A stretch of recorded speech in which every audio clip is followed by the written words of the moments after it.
শ্রোতা বন্ধুরা, আমরা এই চ্যানেলে বিশ্বসেরা লেখকদের বেশ কিছু গল্প পাঠ শুনেছি। তার মধ্যে লিও টলস্টয় অন্যতম। আজকের লিও টলস্টয়ের জীবনের ঘটনা অর্থাৎ গল্প আপনাদের শোনাতে চাই। আশা করি ভালো লাগবে। 1828 সালের 9 সেপ্টেম্বর রাশিয়ার এক অভিজাত পরিবারে জন্মগ্রহণ করেন বিশ্ব সাহিত্যের অন্যতম শ্রেষ্ঠ ঔপন্যাসিক লিও টলস্টয়। চলুন জেনে আসি তার জীবনের কিছু অজানা কাহিনী। লিও টলস্টয় একবার বক্তৃতা করছিলেন। বক্তৃতার সব প্রাণীর প্রতি অহিংস ও সহানুভূতিশীল হওয়ার কথা বলছিলেন। এমন সময় একজন প্রশ্ন করল, বনের ভেতর একটা বাঘ যদি আমাকে আক্রমণ করে তখন কি করব বলুন তো? টলস্টয় বললেন, নিজের সেরাটা দেওয়ার চেষ্টা করুন। এমন ঘটনা জীবনে বারবার ঘটে না। টলস্টয়ের জীবনী শক্তি ও কর্মোদ্যম ছিল প্রচণ্ড দানবীয় রকমের। দক্ষ শিকারী এবং ভয়ঙ্কর একগুঁয়ে স্বভাবের জন্য তিনি পরিচিত ছিলেন। একবার যখন তিনি ভালুক শিকারে যান, একটা ভালুক থাবা মেরে চোখের নিচ থেকে বাঁদিকের গাল ছিঁড়ে নামিয়ে দেয়। 2 সপ্তাহ পরে ভালো হয়ে তিনি আবার শিকারে যান এবং ওই ভালুকটিকে বধ করে তবেই ক্ষান্ত হন।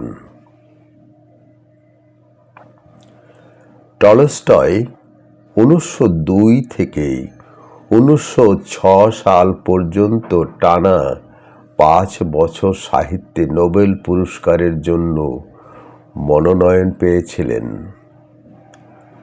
1901, 1902 এবং 1910 সালে শান্তিতে নোবেল পুরস্কারের জন্য মনোনীত হন।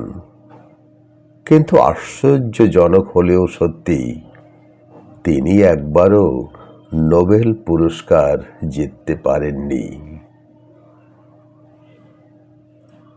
বয়স 18 হওয়ার পর অঢেল পৈতৃক সম্পত্তি ও জমিদারির মালিকানা পাওয়ার পর টলস্টয় উচ্ছৃঙ্খল জীবনযাপন শুরু করলেন।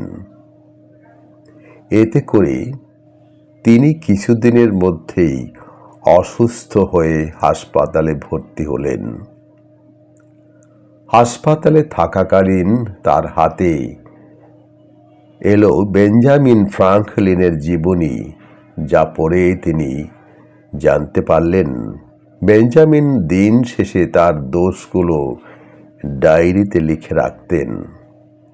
বই পড়ে তিনি ভাবলেন এই অভ্যাস গড়ে তুলেছিলেন। বিয়ের আগে সেই ডায়েরি দিয়েছিলেন স্ত্রীর হাতে। সব জেনে পরবর্তীকালে স্ত্রী সোফিয়াই তাকে চরিত্রহীন বলেছিলেন।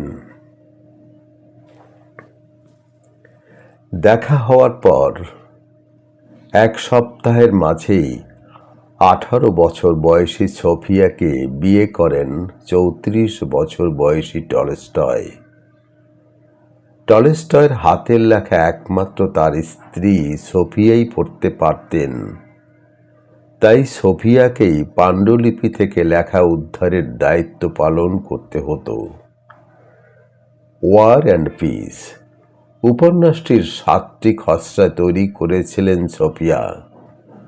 আবার কারো মতে সংখ্যাটি 17 কিংবা 21।